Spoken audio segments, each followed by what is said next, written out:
Bonjour et bienvenue en direct sur KTV, à la télévision, à la radio et sur les réseaux sociaux pour ce temps de parole ce matin consacré aux entrepreneurs indépendants. Et je sais, c'est pas évident en ce moment. Et pour en parler, l'un d'entre eux, ou l'une d'entre elles, on va dire, Juliette Pellourdeau, bonjour. Bonjour. Merci d'être venue ce matin. Alors, vous avez commencé votre entreprise juste avant la pandémie. J'ai envie de dire pas de bol. Oui, vraiment pas de bol, ouais. Je pense que c'était vraiment un mauvais choix. Maintenant, on ne peut pas prédire tout. Ça s'est fait par rapport à mon parcours à moi, donc c'était le bon moment pour moi. Mais surtout par rapport à mon activité, je pense qu'il y en a beaucoup qui auraient été dans mon cas, en fait, d'avoir créé son entreprise le 20 janvier et d'avoir un temps en fait de mise en place des productions pour être visible et faire un chiffre d'affaires. J'arrivais pile au moment du premier confinement et donc je suis restée dans l'ombre pendant presque 6 mois. Alors le souci, et c'est pas ce qu'on voulait vous entendre ce matin, c'est que vous avez créé votre entreprise, on va voir quelques objets que vous fabriquez. Vous n'avez donc pas eu le temps de créer un chiffre d'affaires. La pandémie arrive, la boutique considérée comme non alimentaire, non essentielle, on en reparlera d'ailleurs de ce terme-là pour vous, ferme le rideau. On vous dit, vous avez droit à des aides. Comment ça s'est passé pour vous ? Oui, déjà effectivement, j'ai fermé le rideau, mais dans mon activité, ça ne m'a pas dérangé parce que j'ai pu créer. Je l'ai vu positivement. J'ai essayé dans ma première année d'entrepreneuriat quand même de ne pas être négative. Après, assez vite, effectivement, j'ai essayé quand même d'avoir les aides Covid, ne serait-ce que pour payer l'eau, l'électricité. Donc d'arrêter d'être sur mes deniers propres. Et donc première demande sur le fonds de soutien, ça a été un refus parce que j'étais hors des cases. Pourquoi ? Mais parce que j'avais pas de chiffre d'affaires avant, sur la période de référence, voilà ce qu'ils appellent. D'accord. Donc j'avais le droit à 50% de 0 €. Voilà. J'étais éligible, mais j'avais pas droit aux aides. J'ai fait aussi les demandes auprès du département, et là, ça a été un problème de pièce justificative d'une délibération qui n'est pas en lien avec des personnes qui auraient créé leur entreprise en 2019 ou 2020, puisqu'on nous demandait des papiers qui dataient de 2018. Donc là, et j'ai toujours pas eu de nouvelles, le dossier est en stand-by sur la plateforme du département. Mais vous leur avez dit, écoutez, j'ai créé mon entreprise en janvier 2020, j'ai que 2 mois depuis après ça s'est fermé, je peux pas, et ça peut se comprendre, je peux pas vous fournir les documents, par contre, je suis fermé, j'ai des factures à payer, donc aidez-moi. Oui, j'ai envoyé 5 fois, parfois la même pièce, en me disant que ça va être mon appel, parce qu'on est face à une plateforme en fait virtuelle, donc on n'a pas de nom en face pour toutes ces demandes-là, et je suis très contente d'être la seule céramiste de Lille, mais je suis la seule, donc on n'a pas de collectif pour ce genre de réclamation qui ne devrait pas nécessiter un collectif, ça devrait être normal, mais là on voit bien qu'il faut se faire entendre à plusieurs entre différents artisans. Donc j'invite d'autres céramistes à venir sur l'île pour qu'on parle ensemble de nos problèmes, parce que, Ouais. Camar. Alors justement, je recevais une fois la directrice chef d'entreprise de Touche du Bois, donc elle me disait la même chose que vous, que c'est vrai que le confinement leur a permis en tout cas de fabriquer ces stylos avec le bois de Mayotte. Là, vous, Juliette, avant même ce deuxième confinement, est-ce que vous aviez déjà des commandes ? Est-ce que vous avez fabriqué par rapport à des commandes, ou vous avez fabriqué pour démarrer en tout cas l'activité ? Oui, heureusement, c'est ce qui fait que je continue encore aujourd'hui, en fait. Après cette année de bilan où, si on regarde d'un point de vue financier, d'un point de vue social, ce que ça nous a apporté aussi humainement, l'exercice, il est hyper difficile. Moi, c'est la première fois que je suis dans le privé et que je crée ma boîte. On résume une année de travail, d'effort, avec des contraintes qui, en fait, nous demandent de plus travailler, mais pour moins gagner. Ouais, et ça a été très dur. Après, je me suis fait très bien conseiller. Donc là, c'était par des amis, pas forcément par des conseillers en entreprise, parce que c'est tellement personnel que voilà. Donc le point positif, c'est que j'ai réussi à développer quelques produits qui fonctionnent bien. Fonctionnent tellement bien que je peux même pas vous en proposer là, vous les montrer. Mais j'ai un site, donc une page Facebook Céramique Mayotte, où vous pouvez tout voir. Donc voilà, je me suis dit, j'ai trouvé quelque chose qui plaît sur place, parce que c'est inspiré aussi des choses de Lille, quoi. Et donc j'ai eu des commandes de plus en plus, mais je ne me paye toujours pas. Cette deuxième année, j'ai prévu de me me rémunérer donc 500 € par mois, on dit tout, hein, pour que l'année prochaine je puisse me rémunérer un SMIC. Mais avec des années comme celle-là, en fait, j'ai beau me dire, bon bah voilà, t'as fait ton chiffre d'affaires, c'est 1/3 de ton prévisionnel, soit on le voit positivement, soit on le voit négativement, ça c'est après à chacun. J'ai décidé de le voir positivement parce qu'il y avait des potentialités d'augmentation, et c'est ce que m'a dit un ami, il m'a dit, le tout c'est que tu fasses mieux l'année prochaine, c'est ça qu'il faut regarder, en fait c'est une progression. Et on dit toujours dans les entreprises individuelles où il y a assez peu de matériel à investir au départ. Moi, par exemple, c'est 15 000 € d'investissement initial entre des travaux d'aménagement pour mon activité et l'acquisition du matériel et des matières premières. Donc ça reste raisonnable quand on crée son entreprise. Mais voilà, ça, du coup, on regarde si on a réussi au bout de 3 ans minimum. Bien sûr. Donc là, il faut être patient. J'espère juste qu'avec cette crise-là, ça va pas m'amener à dans 5 ans, en fait, d'être bien dans mon entreprise, d'être en rythme de croisière et de pouvoir pleinement créer, vivre de ma passion.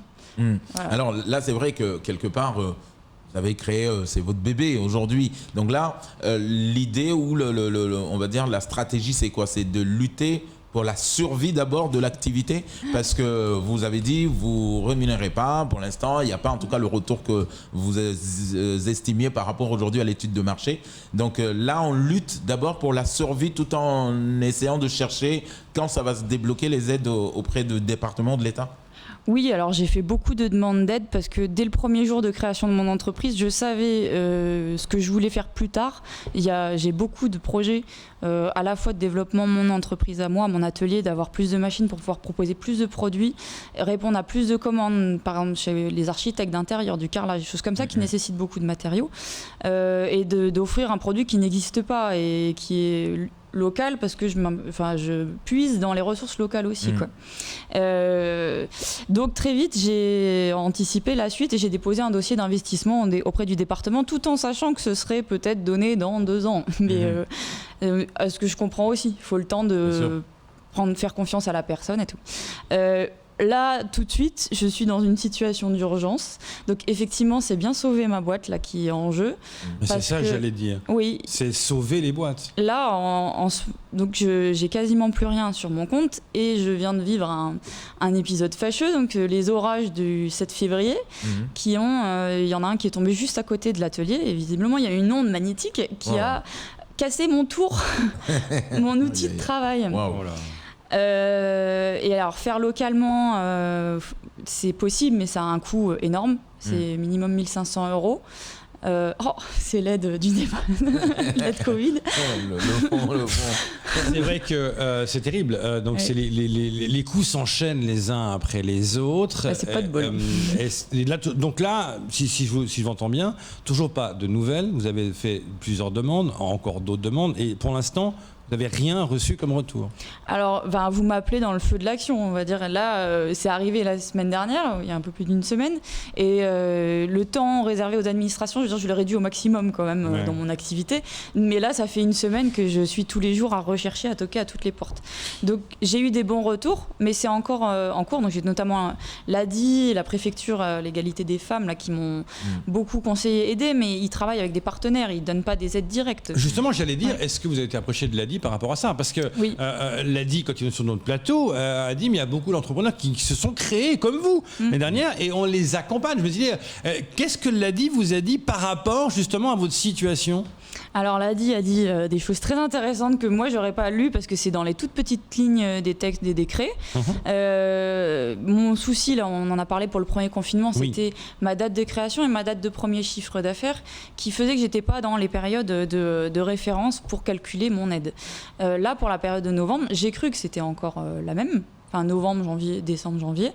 J'ai cru que ça allait être la même et en fait il m'a rassuré qu'on pouvait le lire comme date de premier sous gagné en fait. Donc moi je me suis créée en janvier, mais en fait j'ai eu mon premier chiffre d'affaires quand j'ai vendu les premières pièces en avril ou en mai via des sites de correspondance. Du coup j'ai dû développer au fait. Parenthèse. Donc ça me permet en fait d'être dans la bonne tranche et de justifier que j'ai bien perdu 70% de mon chiffre d'affaires et donc d'être éligible aux 1 500 €. Le petit couac. Alors ça, par contre, l'ADI m'avait dit qu'il fallait bien que je me défende là-dessus, que je m'attende à un refus de la part de l'administration, tout le monde n'est pas au courant de ce fait et qui m'accompagnerait en fait pour venir justifier mon cas. Et en fait, ça s'est bloqué là. J'ai bien eu un refus, mais pas pour ces mêmes raisons. Soi-disant, je ne serais pas éligible, donc dans les annexes. Alors, je ne sais pas pourquoi. Donc là, c'est vraiment incompréhensible. Donc d'un côté, on nous dit, Jean-Denis Larose qui s'occupe de ça également le dit, que non, on s'occupe des entreprises, on ne les laisse pas tomber, il y a des aides qui existent pour tout le monde. Et on a un exemple clair qu'il y a un problème quelque part. Parce que là, vous êtes là en train de vous battre depuis maintenant une année. On peut comprendre au début, apparemment, les papiers, pas de chiffre d'affaires, etc. Maintenant, il y en a un peu, mais on vous dit non, mais c'est pas bon. En fait, ça veut dire quoi? Ça veut dire que concrètement, on vous laisse un peu sur le carreau. Ben oui, j'ai beau être bac+5, il faut se défendre, il faut se battre et il faut être en capacité de lire un décret pour se défendre soi-même. Parce que bon, les bons contacts, comme l'a dit, c'est pas tout de suite non plus qu'on les rencontre. Si jamais on est en zone sombre, l'information ne vient pas à nous, c'est à nous d'aller la chercher. Et des fois, il faut vraiment fouiller. Ouais. Et qu'est-ce que ça vous fait comme effet quand on vous dit vous n'êtes pas essentiel à la vie des gens? Alors on me l'a jamais dit comme ça, heureusement, à part ma grand-mère. Mais pardon, excusez-moi. Non mais c'est là, c'est quand on dit les non essentiels ferment boutique, quelque part ça veut dire ça. Alors vous avez mis tout votre argent, toute votre énergie dedans. Oui, bon, je vais pas le dire comme. C'est pas comme ça qu'on m'a dit les choses. J'ai pas eu le droit. J'ai pu continuer à travailler en fait. Donc là par exemple je peux circuler, je vis à Petite Terre et mon atelier est à Mtapéré, je dois aller des fois récupérer des matières premières, j'ai jamais été embêtée pour ça, donc on me laisse travailler, on me laisse créer, si je veux vendre je peux, mais par correspondance quoi en fait. Donc là vous avez développé Internet, ce que beaucoup font, là, il y a des entreprises maintenant font un plan B qu'on appelle Internet quoi, vous avez développé ça. Oui, alors c'était pas ma passion mais on est obligé de s'y mettre, donc créer une page Facebook, être sur les réseaux sociaux, ici Facebook ça marche très bien, donc c'est bien, on axe sur Facebook. Instagram ça marche pas très bien, Internet non plus. Alors bon, le site que j'avais créé c'est mon premier mais il faut que j'en fasse un deuxième, donc, mais c'est vrai que ça prend. Je fais beaucoup de formations en ligne le soir quand j'ai du temps, c'est bien, on n'est pas c'est souvent le Canada qui nous propose des formations, donc il y a un bon décalage horaire en fait, ça me permet de travailler de jour et de nuit, c'est cool. Alors, on avait reçu le directeur de la CCI qui nous parlait de cette cellule d'urgence également pour conseiller ou orienter en tout cas, parce que la question nous lui avons posée également pour celles et ceux qui ont créé pendant le premier, le deuxième confinement. Donc, concernant les femmes, il nous parlait de la DIM par exemple avec l'aide à l'initiative des femmes, l'AIF. Donc, est-ce que là aussi, parce que l'AIF est hors cadre de dispositif d'aide, est-ce que là aussi, vous pouvez quand même aller la demander en passant par la cellule d'urgence ou directement la DIM, dire voilà, j'ai pas droit aux aides, dispositifs d'aide pour le confinement, mais je peux quand même demander l'aide à l'initiative des femmes par exemple. Alors moi, tous ces dossiers-là, ils étaient pris en février 2020. Parce que je savais, l'aide à l'initiative des femmes, c'est pour des investissements. Alors ça peut être dans un cadre d'urgence, effectivement, ce qui est mon cas là. Moi, je me suis dit que je le demandais dans l'aide à l'investissement en général, et je demande aussi l'aide à l'initiative des femmes.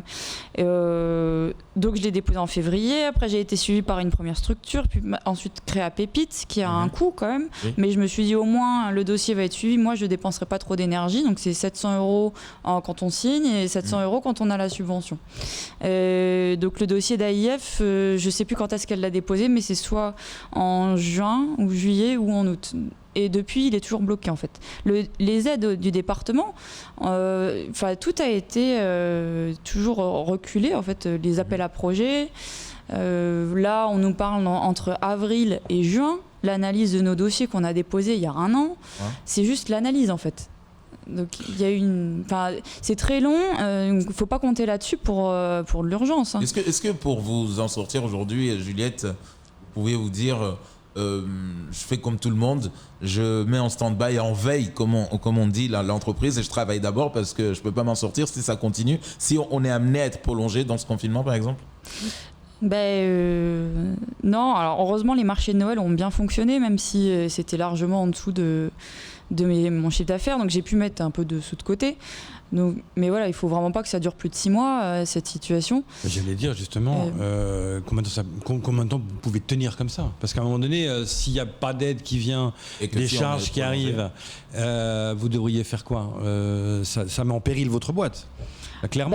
En fait, il y a plein d'inconnus dans mon métier. C'est-à-dire que je peux pas faire les pièces que les gens aiment, là. J'ai plus... Enfin, j'ai plus de tours, donc je peux pas faire j'avais fait des jolies tasses d'inspiration Salouva, par exemple, et elles plaisent beaucoup, mais ça, je peux pas le faire à la main. Donc, je réoriente mon activité, ça a été mon choix. Et ensuite, je vais essayer de revendre via Internet, mais si mes pièces plaisent pas, je n'aurai pas de vente. Donc, je sais pas, soit ça peut durer, je peux tenir 2 mois, ou je peux peut-être tenir 6 mois. Mais là, sans tour, c'est clair que je me prive d'un chiffre d'affaires. Donc la tour, c'est quoi? C'est l'objet principal qui vous aide justement à faire toutes ces pièces-là? Oui, alors c'est un tour de potier exact. Alors pas ces pièces-là, je vais en parler juste après, mais ça permet de faire des pièces très très régulières. Mais je suis très dépendante. Ce qui est un peu stressant dans ces événements-là, c'est qu'un coup de tonnerre peut réduire à néant mon activité. Donc là, les demandes d'investissement, pour moi, elles sont nécessaires aussi pour ça, pour sécuriser mon activité. J'ai demandé un four à gaz, par exemple. Là, aujourd'hui, je suis à l'électricité. Après avoir mis 8 mois à avoir mon compteur EDM. Dossier déposé le 27 janvier et j'ai obtenu en octobre le compteur. Et donc la capacité électrique pour avoir mon four. Donc là, j'ai mon tour. On va dire c'est pas grave, je peux quand même créer avec mes mains. Si j'ai pas de four demain, je peux plus travailler. Je peux faire un feu dans mon jardin, mais les poteries ne seront pas aussi solides. Et donc, je vais devoir tout changer, toute ma gamme. Et là, ce que vous nous montrez sur le plateau, qu'est-ce que c'est? Alors là, c'est la phase de recherche. Normalement, janvier, c'était la période cool pour faire toutes mes recherches, pour qu'ensuite, en février, mars, avril, je puisse proposer plein de nouvelles choses. Et donc là, c'est le travail d'émaillage. Donc, c'est la poudre de verre qu'on met autour d'une poterie pour faire la finition. D'accord. Et donc, ça cuit à entre 1000 et 1280 degrés. Et donc là, je vous ai montré quelques exemples, mais celle-là, par exemple, c'est essentiellement la pierre ponce de Mayotte.